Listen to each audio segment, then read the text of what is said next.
This is the Grow Your Clinic podcast from Clinic Mastery. We help progressive health professionals to lead inspired teams, transform client experiences, and build clinics for good. Now, it's time to grow your clinic. Back to another episode of the Grow Your Clinic podcast. My name is Jack O'Brien. Thank you again for joining us today. Really stoked to bring you another episode of the Clinic Owner Spotlight series, shining light on legends who are doing a ripper job leading their clinic and amplifying their impact in their local community. So today, have joining us for the next installment, I got the boys from Hunter Podiatry Services, Luke Grainger and Darby O'Leary. Welcome to the podcast, gents. Thanks, mate. Thank you. Our pleasure. Good to have you here. So we're going to dive into your journey of clinic ownership with your podiatry clinics across multiple sites in Hunter region of New South Wales. But before we do that, I've got a couple of icebreaker questions. So are you ready to go? Ready, mate. Fire away. Okay. Number one, what are you reading or learning right now? I'll go with you, Darby, and then Luke.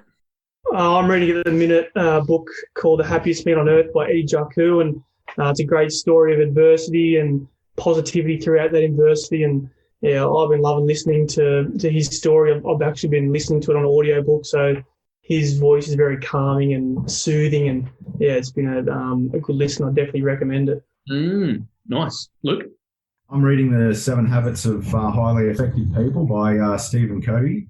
I'm actually learning more from going back and watching a docu-series called The Test, which follows the Australian cricket team after the sandpaper affair with Bancroft and Steve Smith and Dave Warner being dropped from the team and Darren Lehman being given the axe. Yeah, it's a great story about courage under fire, redefining a brand that's really fallen out of favour with the Australian people, and just seeing how open professional cricket team and a professional sports team can be with in a really vulnerable time. So yeah, learning a fair bit from that.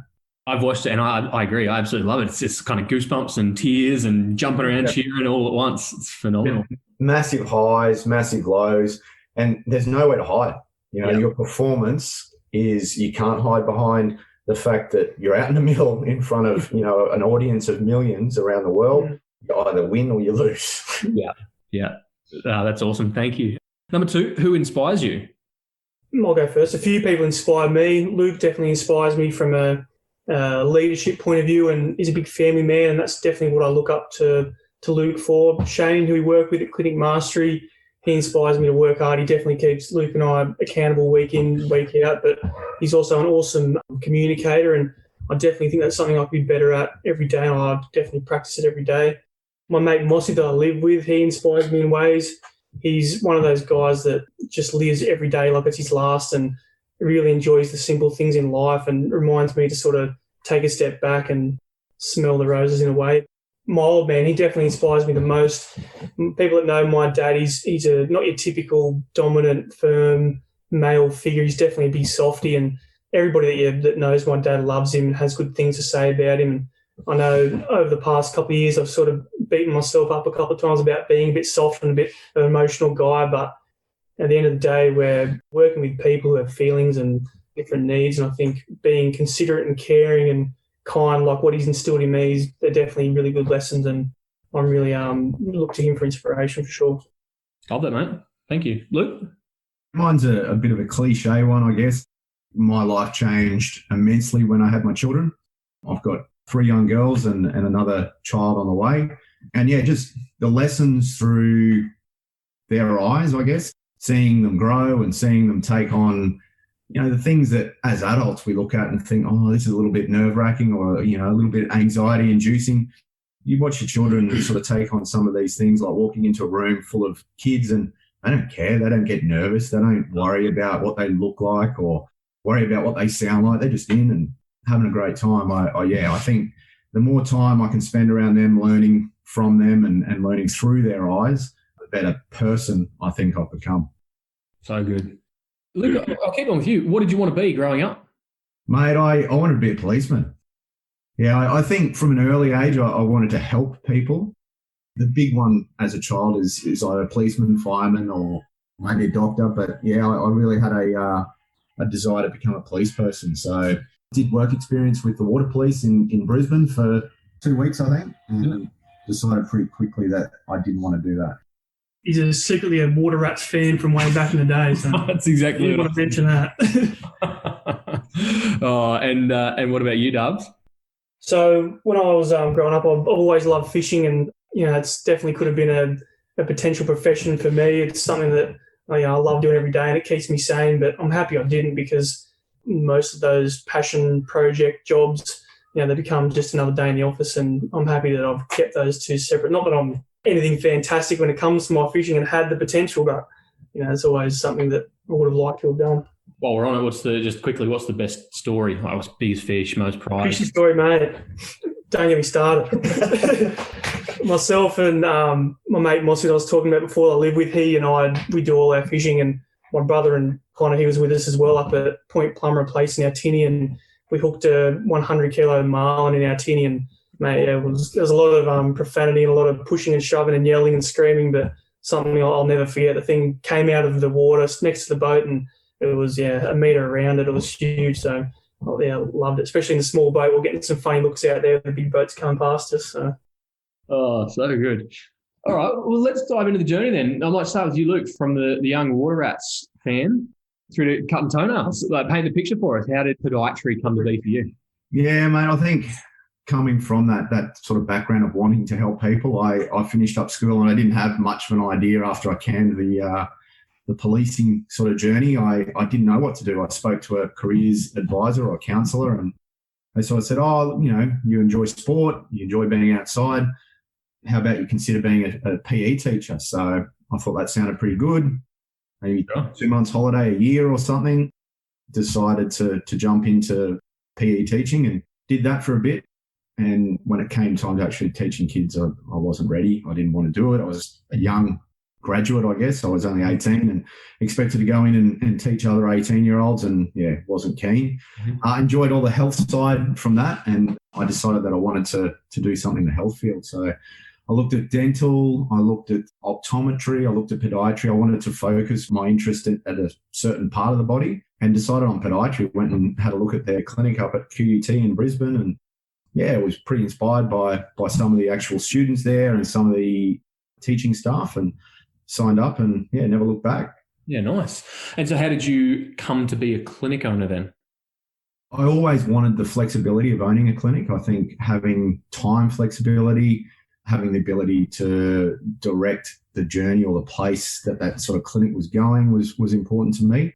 I started my career in Victoria and worked a couple of years, and then moved to Newcastle in 2003. Started working a clinic where the clinic owner at the time was looking for an exit option, I guess. Sat down, talked about what she wanted to do, when she wanted to do it, and it fit really well with my timeline, and it went from there. You mentioned that control and autonomy was a bit of a play, but like any business background for you at all? Not at all. I've worked ever since I was probably 12 years old. I had a paper run. It was my first job. I used to go to school and Mum would fold the papers for me while I was at school and come home and deliver 200 papers. That sort of went then to a lawn mowing business. And I've always liked the idea of rather working for someone else, having that autonomy, I guess. So, in terms of proper business, nowhere behind that. Nowhere from that. I sort of took on the journey pretty naive. I took over when I was 30. I think that naivety was probably a blessing at the time. No doubt. And that was pre-GFC, if my maths is correct. Is that right? It was, yeah. Yeah, so at that time, EPCs had not long come into force. So they weren't common, but I was able to ride a pretty positive financial wave once GPs and doctors' clinics started to understand how the chronic disease management plans worked, and we got a heap of growth on the back of that.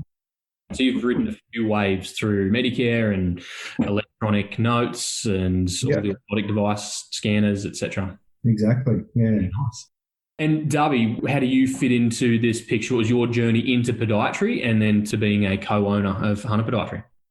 Yeah, so similar to Luke, I always had an interest in health, and Mum actually had a few problems with her feet, and she was the one that encouraged me to go and spend a day with a podiatrist in Newcastle. And I remember just leaving that day and thinking that's the type of professional that I'd like to be. I'm I like science, I like health, the human body, but yeah, I just thought, yeah, that's perfect for me. Really short university degree at the time, 3 years at Newcastle, and you can come out and you're a qualified professional, so I really like that. And went and did my new graduate year up in central Queensland in Gladstone because, of course, the fishing's red hot up there, so I loved it up there. And I learned a lot, during that 12 months, but came back in 2015 and started working with Luke. And I think from the beginning, we had a really strong relationship, and I could tell that, the business was a really strong business and a good place to work and had a really strong reputation. Maggie Bailey started that clinic 40 years now, so she's got an awesome reputation, does a really great job, and I just wanted to be a part of that type of environment. What was your progression to a clinic owner like? Initially, I think it happened, I can't really remember exactly the ins and outs, but I remember going to Luke and letting him know that I was eager and I wanted to be a part of it, and I wanted to help him build Hunter Podiatry. At the beginning, we discussed a satellite clinic, one of our clinics, and potentially buying into that and taking a bit of ownership and looking to build that clinic. We already had a pretty stable 5-day-a-week base, but the way it worked out and the discussions we had, we were worried about a bit of a competitive interest, so it worked out definitely in my favour to buy in a percentage of Hunter Podiatry as a whole. And yeah, I think it's the best thing I've ever done. I haven't looked back. I know, these last couple of years for Luke and I have been pretty stressful. I've definitely sprouted a couple of grey hairs. I know for a fact he's got a couple more. But I think we both, all the time, we have these high-five moments and share a lot of pat on the backs and, and great times. And I've got no regrets. I really enjoy it. I'm so grateful for the opportunity. I love it, mate. And paint me a picture of what Hunter Podiatry looked like maybe 2 or 3 years ago before we really kind of crossed paths. I'd done some coaching in the past and always liked to learn from people that have been there before, done things before. And I never really found a coach that sort of I gelled with really well. I was doing some of the things that they recommended, but I think in a way I didn't trust what they were recommending to me. And if I didn't believe in it, trying then to go to the team and put that idea or plant that seed with the team when I wasn't bought in 100%, it probably never really flew that well. Flashback, I think 2 years ago now, we took on a journey with Clinic Mastery, and we've had a couple of mentors through Clinic Mastery, Ben and Shane. And I think the difference that I found was the boys both stripped it right back to starting, and Shane says it all the time, start with the end in mind. And to do that, and Darby and I had a couple of long discussions over coffee or a beer, and where do you want to be? Where do we want to be in 5 years, in 10 years' time? What does that look like? And then starting to build a team with culture in mind. Up until that time, I'd heard the term culture, and I played in a couple of sporting teams, and you feel like you've got a good culture in the clinic until you compare it to some of these elite sport teams or elite brands, and you see how their culture is everything. So we took on 2 years ago a real focus on culture. You might be best sort of leading from there. Yeah, I think looking back 2 or 3 years ago when we started that buying process, there was a big divide in culture, especially between our admin team and our team of podiatrists, and you could feel it. It wasn't that, like you said, like a tight-knit culture and that gel that a lot of the elite sporting teams have and good businesses, good workplaces have. I think at the time there was about 6 or 7 podiatrists, maybe 3 or 4 admin staff. And that was over 3 locations. Yeah. So that sort of gives you a bit of not an insignificant operation.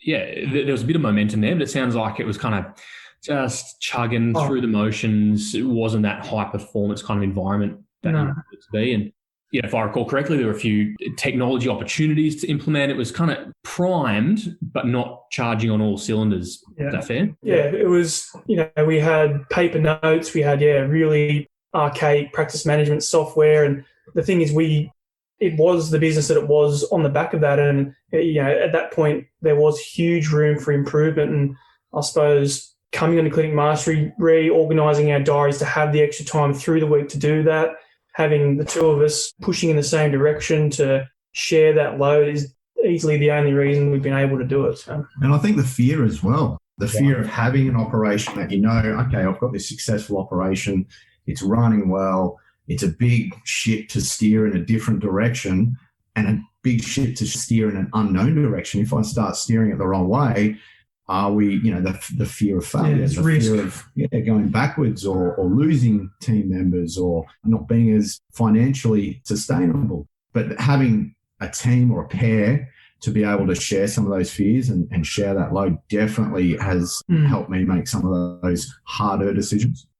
I love that. And, when I think about what Hunter Podiatry was at that time, it was really a case of what's got us to here has been awesome. But, specifically you, I respect you massively. And I know we've worked in a couple of different relationships, but for you to have the foresight and the humility to go, I need mentors who get it.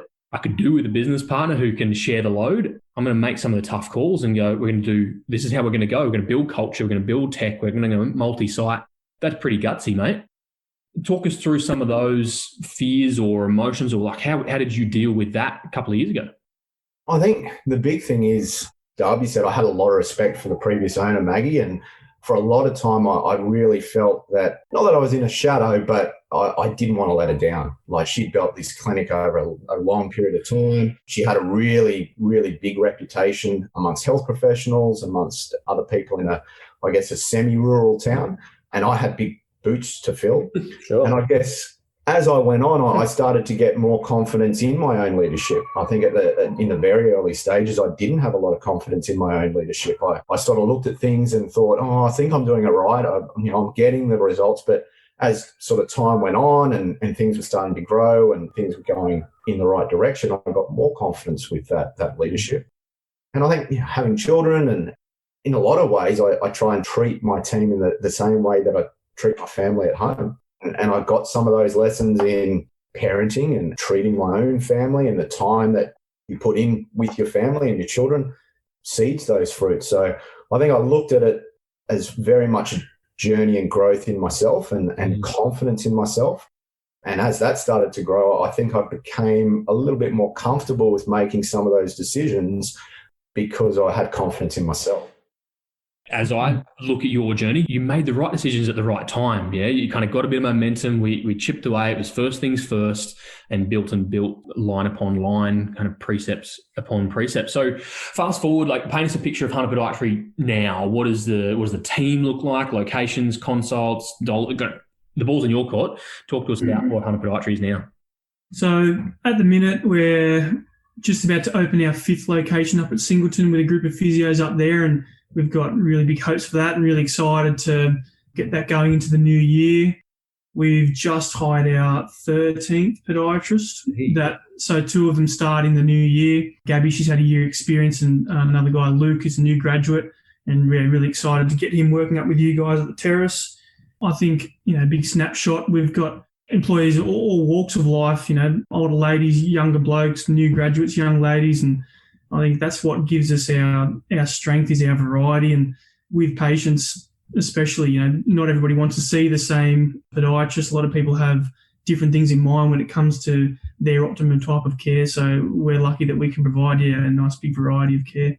So that's effectively 3 to 5 locations, 7 to 13 podiatrists in the space of 2 or 3 years, right? Yeah.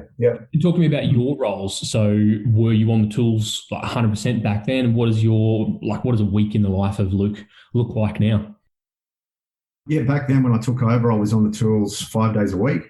I then cut back to 4.5 days a week and thought, I'll work on the business half day a week. That'll be enough. Remembering back then, we had a far smaller team. Oh. Now, I don't know how a lot of private clinic owners with teams are able to continue to work on the tools. I feel like each day I go in, I'm sort of stretched for time, and it is a difficult balance. And I still am on the tools 2 days a week, and I really enjoy that. And I want to keep that clinical foot in the door, pardon the pun, or toe in the water. I enjoy it. I enjoy the feedback from patients. I enjoy that altruistic sort of feeling you get when you're helping someone.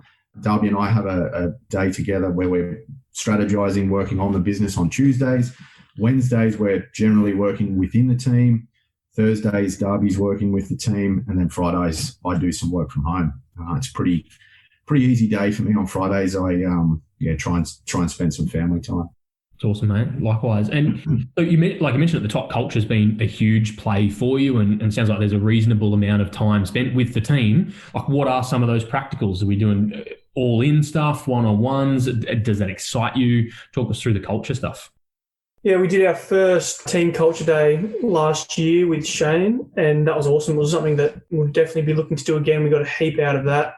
I think the biggest thing that we've done, that we've changed, and I know both of us were hesitant to do at the beginning, was a sit down with everybody at a fortnightly catch up, especially the podiatrists and also with the admin guys, because it gives us that chance to communicate and put out potential spot fires before they become an issue, prevent Chinese whispers and all those things that come along. So I know I've learnt heaps from that, being able to practice listening and trying to give some good advice. And I know the guys definitely appreciate that time to be heard and pick our brains about cases and whatever it might be. On that though, Darby, if I can go there, it's not like you've been a podiatrist for decades. Right? And so there's people with different types of experience, clinical experience, life experience.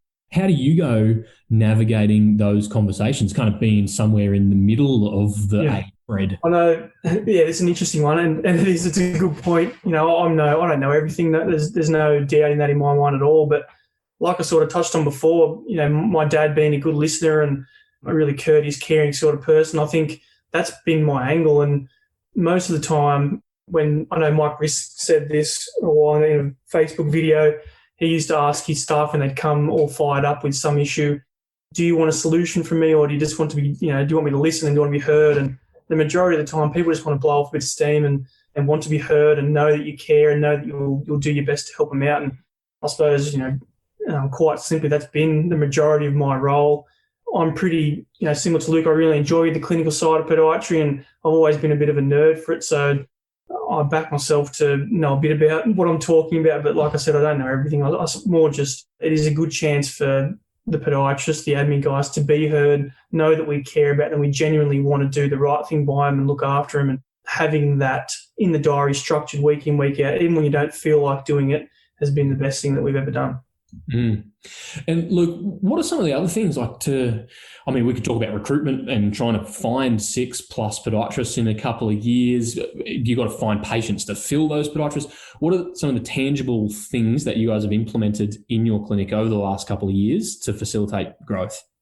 I think one of the big things that we've drawn a heap of confidence off, a lot of the dashboard metrics. In the past, when we've thought about putting someone on, it's been a case of, well, we're getting busy, you look forward in the books. Yeah, there's lots of patients booked in and we don't have a lot of room to put people in. And it was always a gut feel. Yeah. And luckily that worked, but I think it could have probably grown a lot quicker had we had access to some of those metrics and understanding what those metrics mean. Like, as a business owner, I'd heard some of those terms before, and I didn't really understand the true meaning of what those terms meant. Right. And I'm a bit of a numbers guy. I love looking at numbers, and I love the analytical approach to training and to work and being able to apply that in a business sense.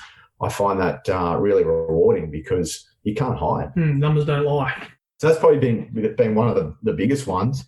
And then surrounding ourselves with like-minded people. I think the opportunity to work with yourself, Jack, in a clinical sense, probably wouldn't have come up if we hadn't have joined with Clinic Mastery. Our second opportunity up at Singleton may not have come up had we not had the experience that we had with Terrace Physio. So it's a bit, again, a cliche whereby people say, surround yourself with the people that you want to be like. But it's true. Once you start to get traction with that, lucky people or luck starts to fade away, and you make your own market. And it's associating with those like-minded people that have allowed us to be lucky, so to speak. Yeah, you've made your own luck. Yeah.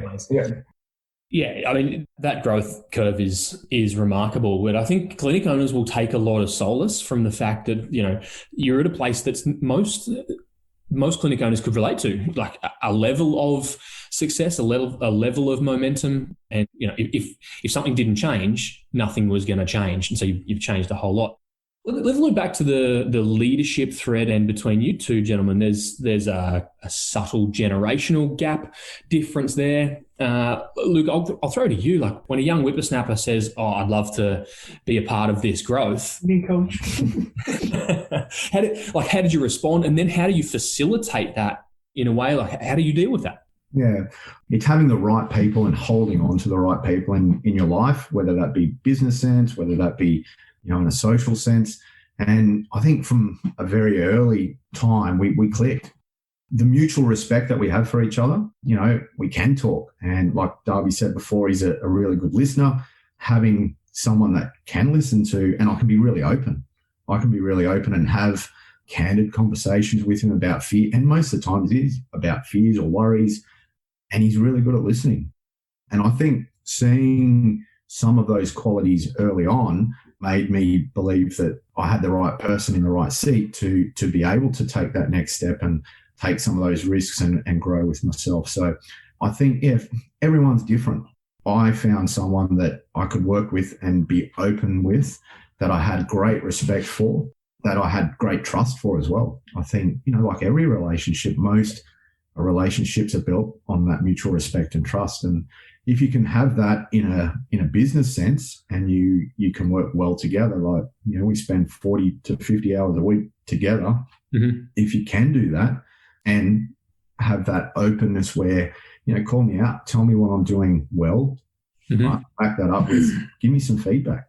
Have I come on too hard with this conversation, that conversation, and being open to that feedback? I think in the past, when I've had feedback, I've always not buried my head in the sand, but I haven't taken it well. I think that's probably a product of my upbringing. I didn't like to be told that I was doing the wrong thing, but I've been able to evolve and take on that criticism now, not from a place of feeling hurt or feeling belittled or not appreciated, but feeling, hey, if I can improve something, if I can listen to some honest quality feedback and become a better leader or a better person for it, I'm all for it.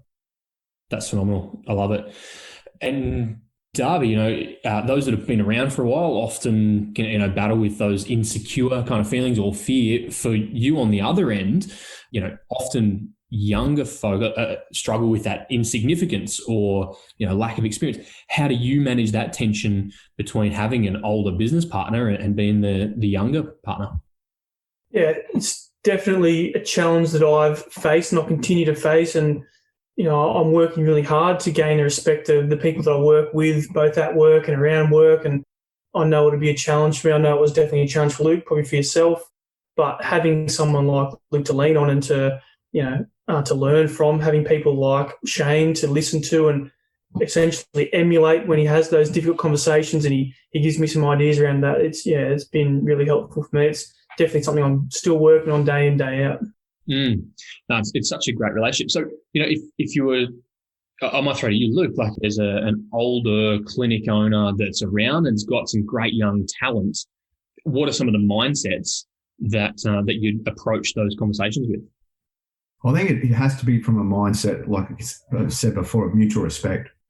Darby has a mutual respect for myself that I have financial commitments. I've got a mortgage, I've got business loans, and understands the stresses and pressures that places on me as a person and as a business owner. So I think from the younger person's perspective that might be trying to be part of a clinic or become part of a clinic, they need to understand that the whole picture, not just the 9 to 5, things look great picture. They need to understand that whole picture and have that relationship. I think also having that real openness to learn and to grow, that's probably one thing that I think all clinicians and business owners, whether it be learning and growing from a clinical perspective or learning and growing from a business perspective, we don't know what we don't know. If I can play devil's advocate, is that like you've been doing this for a decade or two now? How do you keep wanting to learn and have that humility?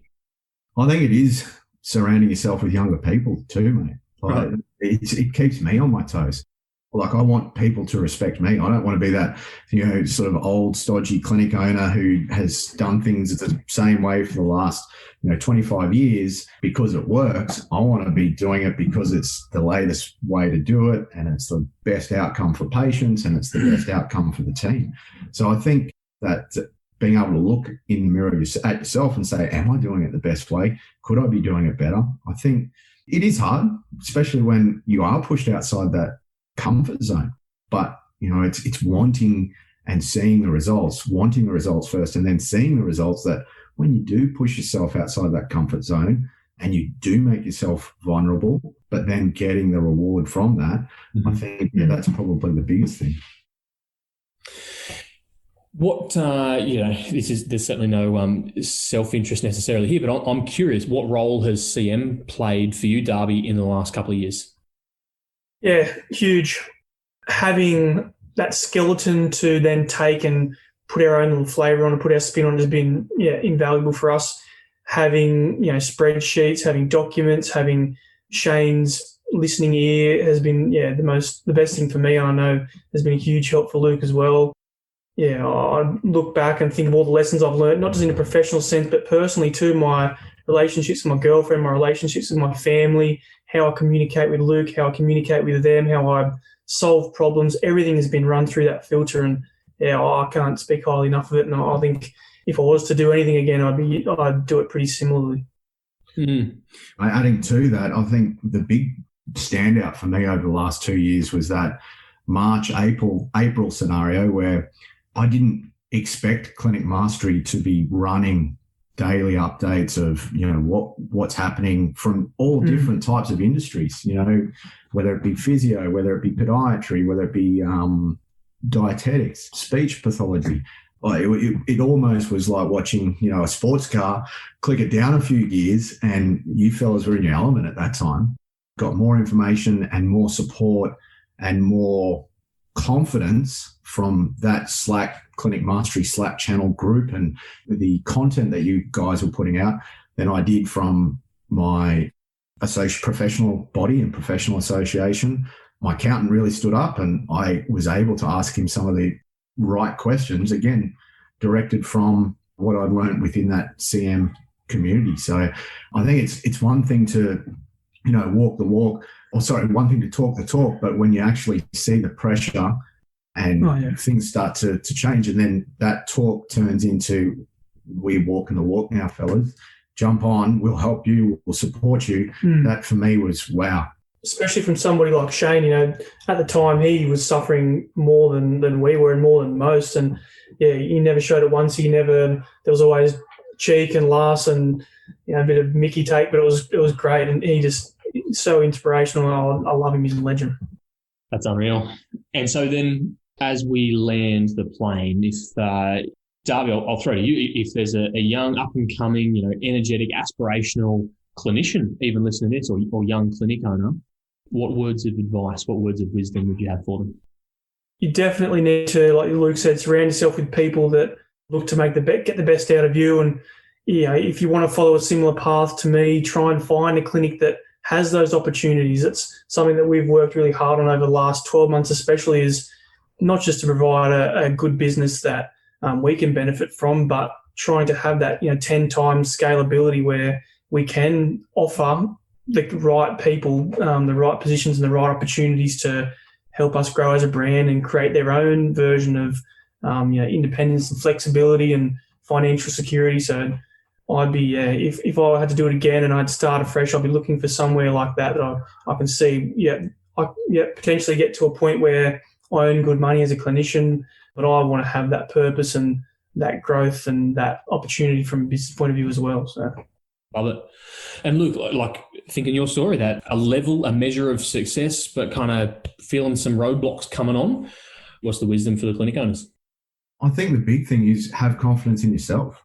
If you've already put the runs on the board, so to speak, if you've got a team that you've built, they're there working with you and they respect you. So don't be afraid to ask them for help. Don't be afraid to ask them for feedback. Don't be afraid to ask them, how can I do better? And I think, that humility, and that's what I think makes a really good leader.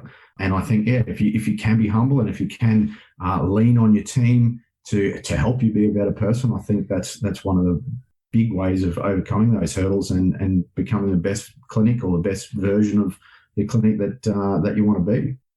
Love it, mate. Boys, thank you so much. I think you're a testament to the hard work and commitment and passion, and you're doing some incredible things across Newcastle and the Hunter region here in New South Wales. So if listeners have been duly inspired and maybe want to check out your clinic's journey or perhaps get in touch personally, if you're open for that, have you got any links, addresses, anything for us? Where can people go?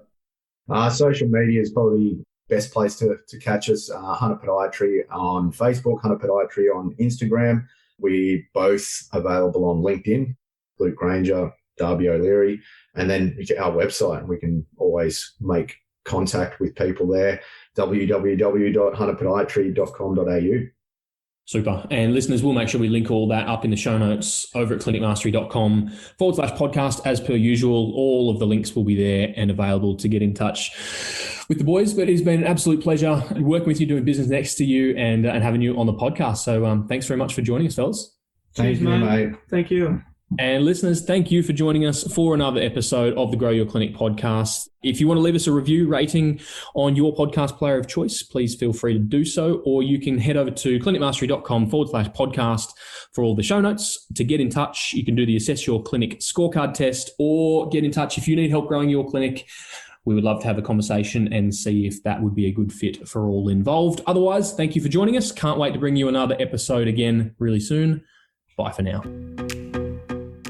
Thanks for tuning in to the Grow Your Clinic podcast. To find out more about past episodes or how we can help you, head to www.clinicmastery.com/podcast. And please remember to rate and review us on your podcast player of choice. See you on the next episode.